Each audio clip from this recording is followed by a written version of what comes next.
«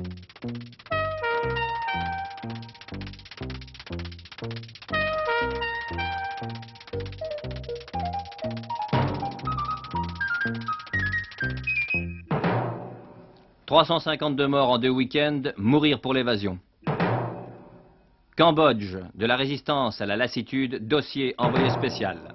150aire de la naissance de Pasteur, un second souffle pour l'Institut. » Bonsoir. De véritables combats en plein centre de Beyrouth. Des fusillades entre militaires libanais et palestiniens. Les affrontements ont commencé aujourd'hui un peu avant midi. À l'origine des incidents, l'enlèvement de 3 militaires par les Fedayines, d'ailleurs libérés en fin d'après-midi.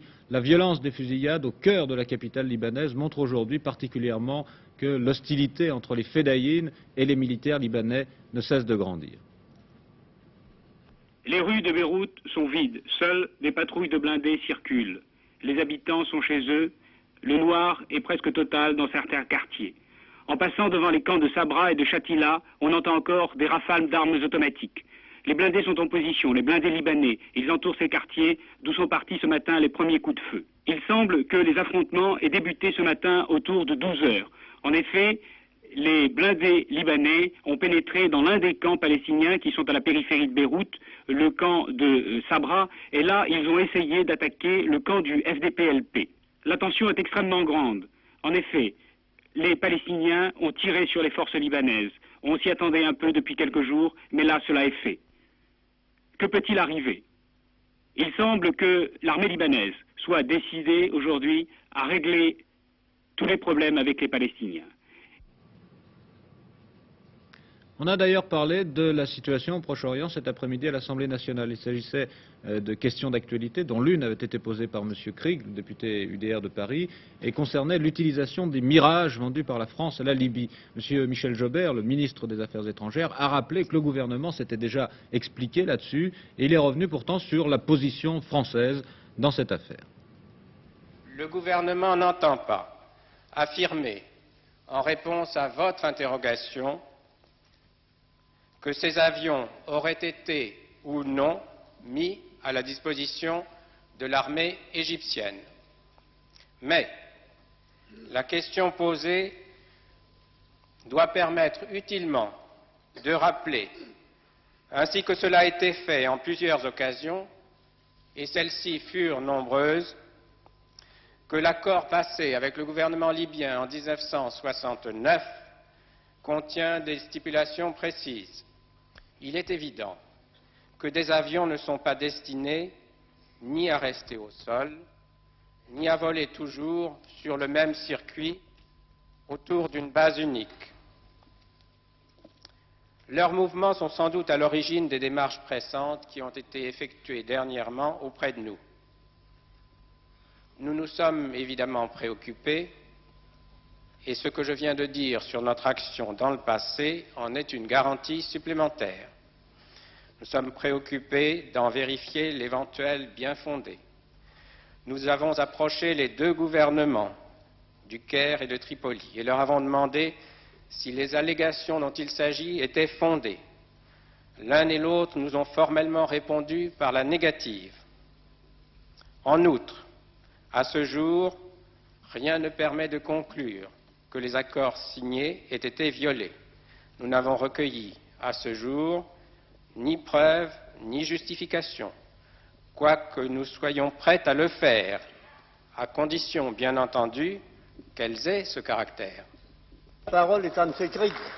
Il est certain que nous ne sommes guère plus avancés aujourd'hui que nous l'étions hier, et que, en définitive, si effectivement des avions ne sont pas faits pour tourner en rond autour d'un point fixe, nous ne savons pas exactement où ont été ceux dont il a été question au cours de la semaine dernière et au cours de cette semaine, et dont on prétend qu'ils sont allés se poser quelque part en Égypte. Le fait est que la France a dans cette affaire une politique, et une politique qui, vous le savez, Monsieur le ministre, vous êtes mieux placé que quiconque pour le savoir, n'a pas toujours reçu l'approbation générale, non seulement du pays dans son ensemble, mais même des groupes de la majorité ou d'une fraction de ces groupes de la majorité. Quoi qu'il en soit, et sans vouloir revenir sur ce qui est le passé et qui aujourd'hui ne présente plus qu'un intérêt assez épisodique, je voudrais rappeler que cette politique n'est admissible que dans la mesure où elle maintient un équilibre tel qu'il existe à l'heure actuelle et qu'en particulier, elle se refuse à apporter aux uns ce que l'on n'a pas voulu donner il y a 6 ans aux autres. Une question d'actualité avait été posée aussi sur la poursuite des expériences nucléaires françaises dans le Pacifique. C'est M. Achille Fould, secrétaire d'État aux armées, qui a répondu en disant qu'il n'était pas question d'annuler ni de modifier le programme prévu. Quant au président Pompidou, il a reçu aujourd'hui à l'Élysée le nouveau bureau de l'Assemblée nationale conduit par M. Edgar Faure.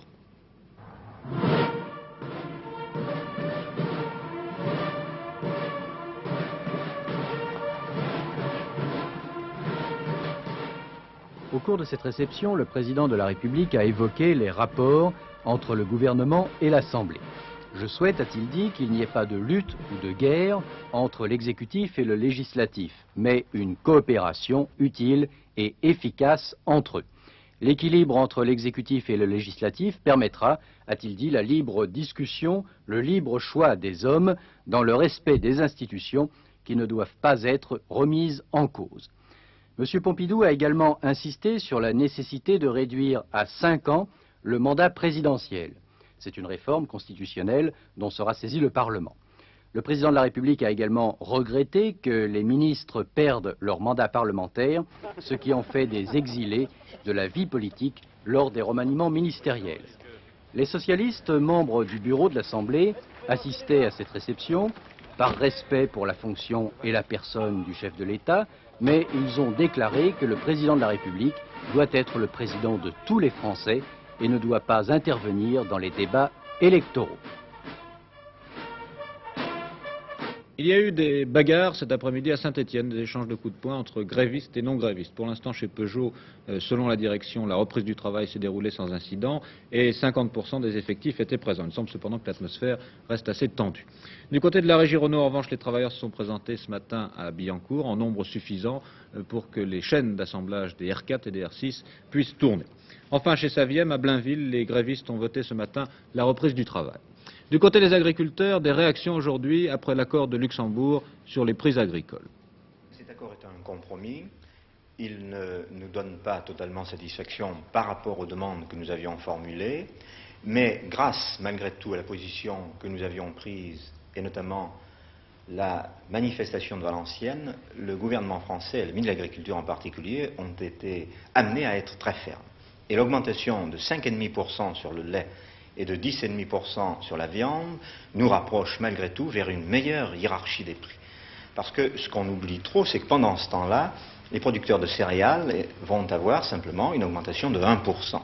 Ça veut donc dire que les producteurs agricoles français vont voir leurs revenus s'améliorer un peu pour les productions animales, mais pratiquement il va rester identique en ce qui concerne les productions végétales.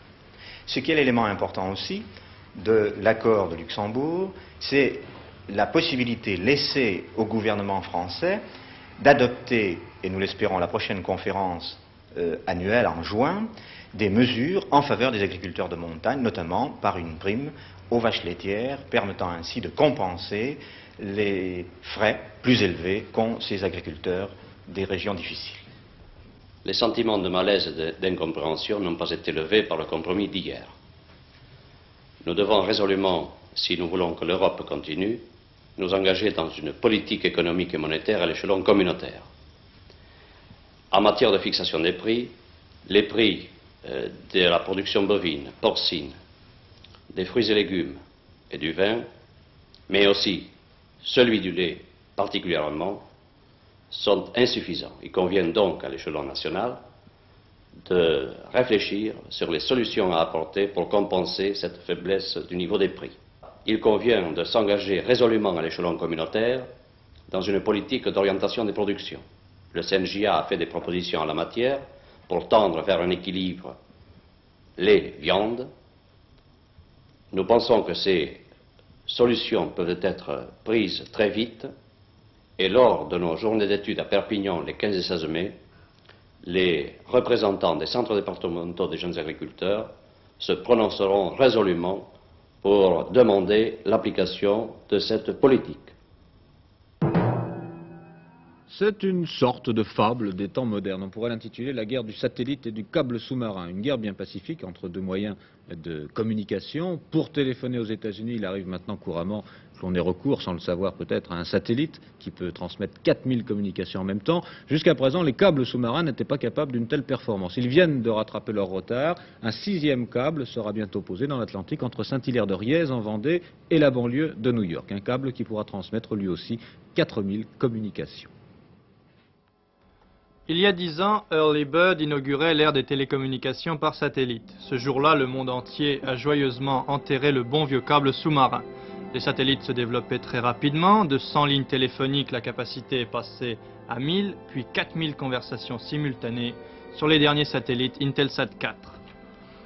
Pourtant, aujourd'hui, 16 pays de l'Europe de l'Ouest, dont la France, ont signé avec 4 compagnies privées américaines un accord sur la construction et la mise en service dès 1976 d'un nouveau câble sous-marin transatlantique, le TAT-6. Celui-ci reliera une petite commune de Vendée, Saint-Hilaire-de-Riez, à la côte est des États-Unis. En réalité, ce câble n'a plus rien à voir avec ses prédécesseurs. Les découvertes récentes de l'électronique, qui ne profitent pas uniquement aux satellites, ont permis de porter la capacité des câbles à 4000 lignes téléphoniques. Ce câble n'a donc pas perdu la partie, du moins en ce qui concerne le téléphone. De plus, le câble peut être considéré comme moins cher et plus sûr. En effet, un satellite qui tombe en panne est aujourd'hui irréparable. Un câble, non. On peut toujours le remonter pour changer un répéteur ou une autre partie défectueuse. Et l'avenir, câble ou satellite? Eh bien, les techniciens sont divisés. Dès les années 80, il existera des satellites de 30 ou 40 000 lignes. Et de plus, la navette spatiale sera bientôt capable de réparer en orbite un satellite en panne. Mais le câble aura son mot à dire dès que les fibres optiques seront au point. Ce ne seront plus alors 40 ou 50 000 lignes de téléphone qui passeront au travers d'un câble, mais bien 500 000 à 1 million. Tout le problème est de savoir si l'homme aura réellement besoin de téléphoner autant. Le Premier ministre japonais, M. Tanaka, viendra en visite en France au mois de septembre ou au mois d'octobre prochain. C'est ce qu'a annoncé aujourd'hui le ministre des Affaires étrangères japonais, alors qu'il sortait de l'Élysée après une conversation de plus d'1 heure avec M. Pompidou. M. Maya Yoshihira est l'un des artisans de la grande réconciliation entre le Japon et la Chine de Mao. Il est aussi le chef de file d'une politique étrangère qui se veut de plus en plus indépendante de celle des États-Unis. Aujourd'hui, à l'heure du repli américain, le Japon se tourne vers la communauté européenne, dont il ne veut plus être un concurrent, mais un partenaire.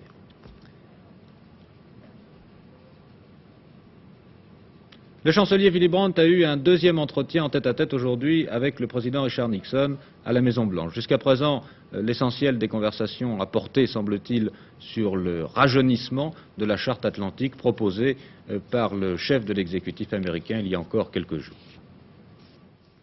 Grand dîner hier soir à la Maison-Blanche dans la plus pure tradition américaine. Invité d'honneur de Richard Nixon, le chancelier Willy Brandt, qui vient de terminer ses entretiens au sommet avec le président des États-Unis.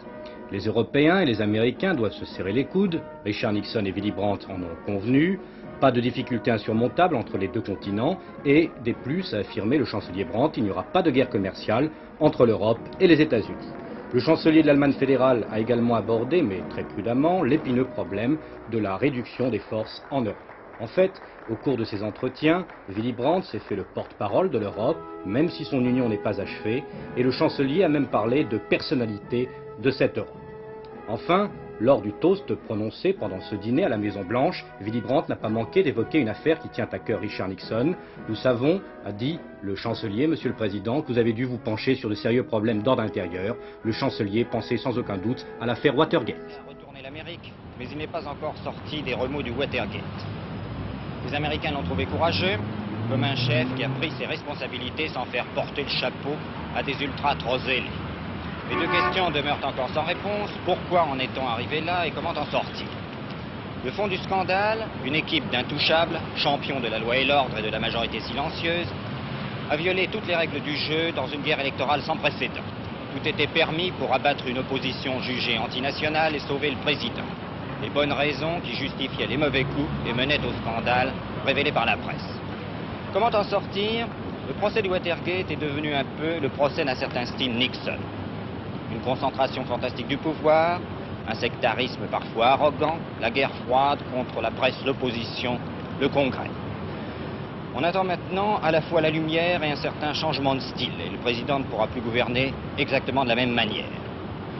En attendant de voir, beaucoup d'Américains restent encore un peu sceptiques sur la crédibilité du président Nixon.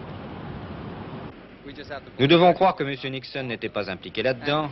Je crois qu'il n'y était pour rien jusqu'à un certain point, mais je pense qu'il en savait plus qu'il n'en dit réellement. Il n'était pas très convaincant. Je pense qu'il aurait dû savoir tout ce qui se passait sous sa présidence. Je suis sûr qu'il a un tel contrôle sur son équipe que rien n'aurait dû lui échapper.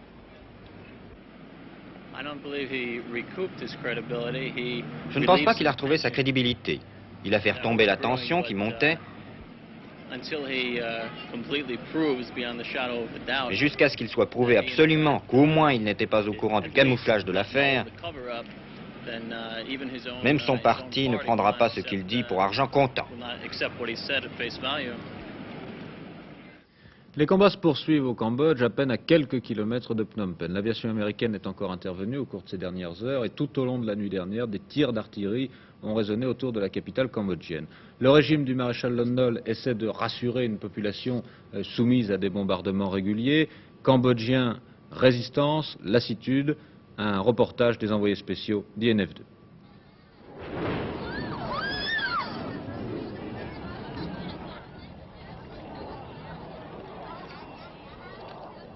À 2 reprises, en quelques jours, on a pu voir à Phnom Penh, sur les berges du Mékong, ce spectacle qui ne trouve pas de qualificatif exact.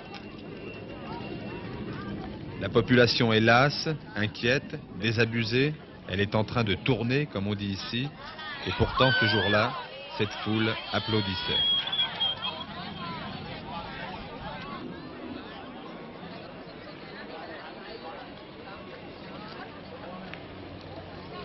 Sur le terrain, au Cambodge même, l'aide américaine, nous a-t-on dit, est purement économique. Le conseiller militaire de l'ambassade des États-Unis fait répondre sur une carte de visite « No advisor », pas de conseiller au Cambodge. Hormis peut-être les 200 civils, anciens du Vietnam, car la guerre du Cambodge, du côté gouvernemental, c'est d'abord ces bombardements, avec des bombardiers américains venus de Thaïlande. L'armée khmer, sans cela, serait écrasée par son ennemi.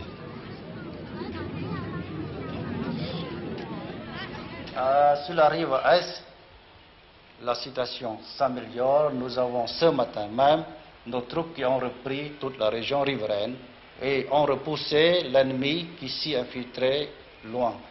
Vous pouvez savoir, déjà je vous dis maintenant, que nos troupes opèrent le long de la région riveraine, mais il y a nos troupes aussi, nous lançons des troupes secrètes, enfin, pas derrière l'ennemi. Et ce qui contribue à faire retirer l'ennemi. Avec l'appui des B-52. Avec l'appui des aviations alliées. Et sur le plan politique, chacun ici a l'impression d'être revenu 3 ans en arrière. Le maréchal Lon Nol s'est réconcilié avec ses 3 amis du 18 mars 1970, date de leur arrivée au pouvoir. Le Haut Conseil politique est né de cette association. Malgré les efforts officiels qui voudraient faire croire que tout va bien, les habitants de Phnom Penh achètent leur essence au compte-gouttes et 4 fois plus cher qu'hier. Le kilo de riz s'achète 60 riels au marché noir, 3 fois plus cher qu'il y a 15 jours. Hormis la lourdeur de la guerre, rien n'aurait donc changé en 3 ans. Une révolution de palais de temps à autre. La dernière élimine le propre frère du maréchal Lon Nol, suspecté d'être trop activiste. Il va prendre des vacances en France et aux États-Unis. Mais plus grave est la morosité des étudiants, ceux-là même qu'il y a 3 ans avaient soutenu le régime. Aujourd'hui, ils préparent leurs examens. Officiellement, nous a dit le directeur d'un journal gouvernemental, il n'y a pas d'opposition, mais unité. C'est ce que recherchent les gouvernants actuels, brouillés hier encore. Brouillé n'est peut-être pas le mot, mais un certain malentendu. Et actuellement, s'il a été amené justement à rechercher cette union qu'il a toujours souhaitée, c'est que, voyez-vous, on espérait en cessez-le-feu assez prochain. Et pour parler avec l'ennemi, il faut quand même que nous ayons un front uni quand même à l'intérieur. Votre journal est plutôt partisan de la guerre totale. C'était le titre d'un de ses éditoriaux d'il y a 2 jours. C'est exact. Qu'est-ce que vous entendez par là? Par là, c'est dire puisque l'ennemi emploie la force, n'est-ce pas, pour nous contraindre à crier pouce, eh bien, il faudrait que nous opposions à cet ennemi-là aussi la force. Et tant qu'il sera sur le territoire national, nous n'aurions jamais la paix. Ce qui inquiète le plus quand on regarde vivre le Cambodge du maréchal Lon Nol, c'est sa volonté de rassurer ses 3 millions de fidèles par ses déploiements de force. Ses chars traversent la ville 2 fois par jour, matin et soir. Mais chacun pressent ici que ni les chars, ni Lon Nol ne pourront à eux seuls décider de l'avenir politique du Cambodge.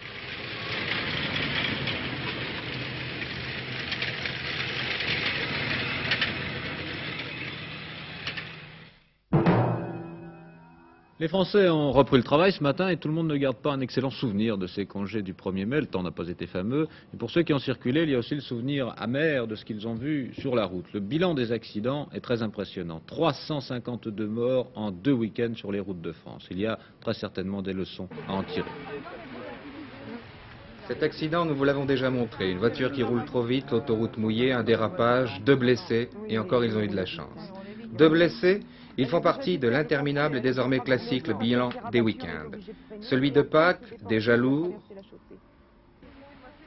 Celui du 1er mai, encore plus lourd.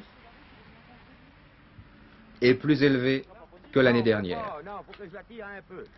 Alors, une fois encore, qui accuser? Les conducteurs, les routes, les constructeurs, le temps, la fatalité, on ne sait. Ce qui est sûr, c'est que la vitesse tue. Elle est la cause du plus grand nombre des accidents. L'autoroute, conçue pour être une voie sûre, elle tue 2 fois plus que les routes parce qu'on y va plus vite. Plus une voiture roule vite, plus elle devient dangereuse, cela, tout le monde le sait. Pourtant, personne ne se privera du plaisir de conduire et d'appuyer sur l'accélérateur. La route, droit devant, c'est la fuite, le défoulement, le sentiment de puissance. On a déjà tout dit à ce sujet.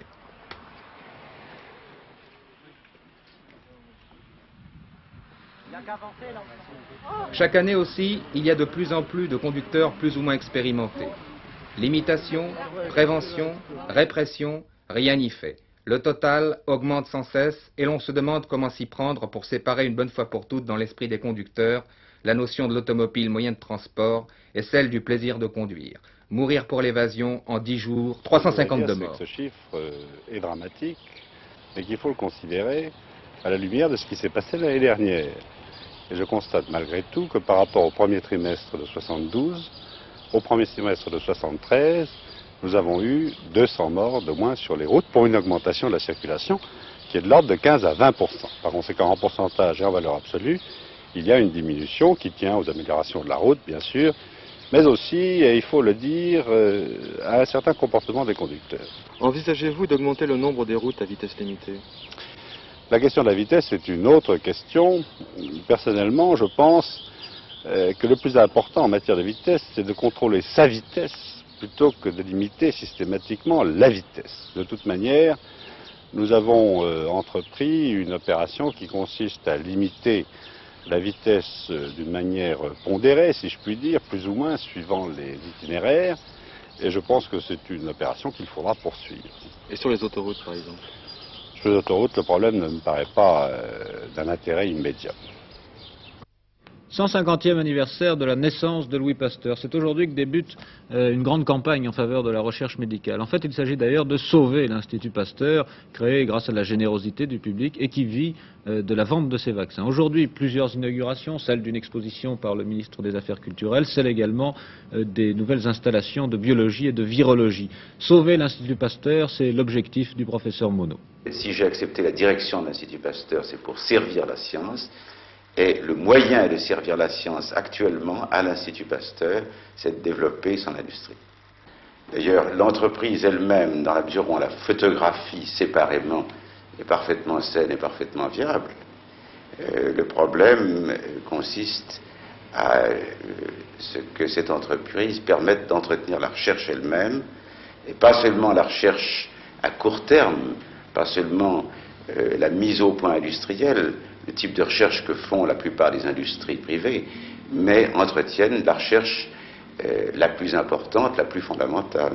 Et pour cela, il faut donc qu'il y ait un secteur de production qui soit rentable, productif et qui fasse des bénéfices. Exactement, c'est indispensable. Et c'est possible. Et d'ailleurs, n'oubliez pas que pendant près de 50 à 60 ans, l'Institut Pasteur a vécu de cette façon-là. Il s'agit de restituer une situation qui a existé, qui est plus difficile aujourd'hui, étant donné les modifications de l'industrie moderne, la compétitivité commerciale, etc. Mais c'est une situation, encore une fois, qui a existé, qu'il s'agit de restituer, mais qu'il s'agit de restituer dans le style du dernier tiers du XXe siècle. En tant qu'entreprise, l'Institut Pasteur est donc d'une part un laboratoire pharmaceutique un peu semblable aux laboratoires privés, mais dont les bénéfices doivent alimenter un centre de recherche. C'est une industrie pharmaceutique très différente des autres, dont les bénéfices vont jusqu'au dernier centime à la recherche. Vous-même, tandis que vous étiez chercheur à l'Institut Pasteur, vous avez poursuivi des recherches fondamentales dont vous ne pouviez pas prévoir une application. Absolument pas. D'ailleurs, autant que je sache, mes recherches jusqu'à présent n'ont eu aucune application.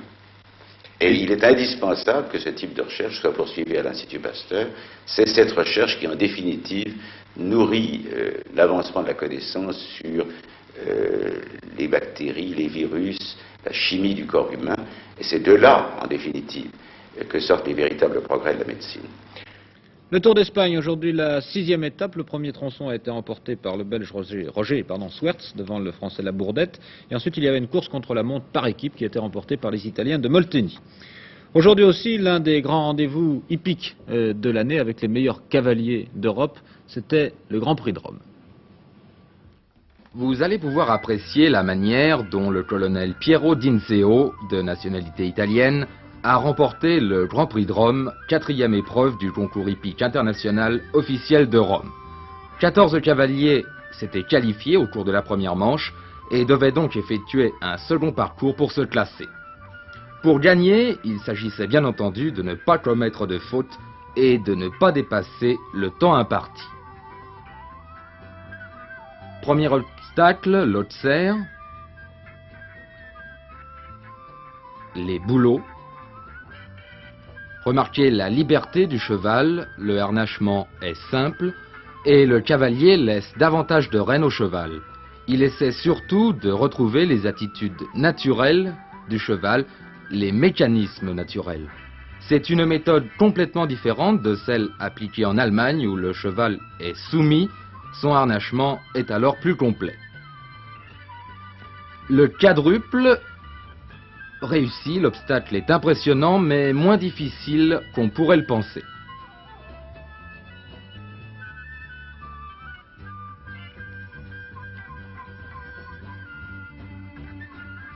La rivière, il faut pousser, ne pas toucher l'eau.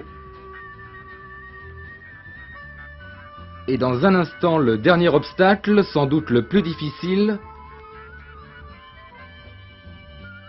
Sans faute, le colonel D'Inzeo vient d'effectuer un parcours sans faute dans le temps. Il remporte ainsi le Grand Prix de Rome dont vous pourrez voir de larges extraits dans Match sur la 2 vers 22 h.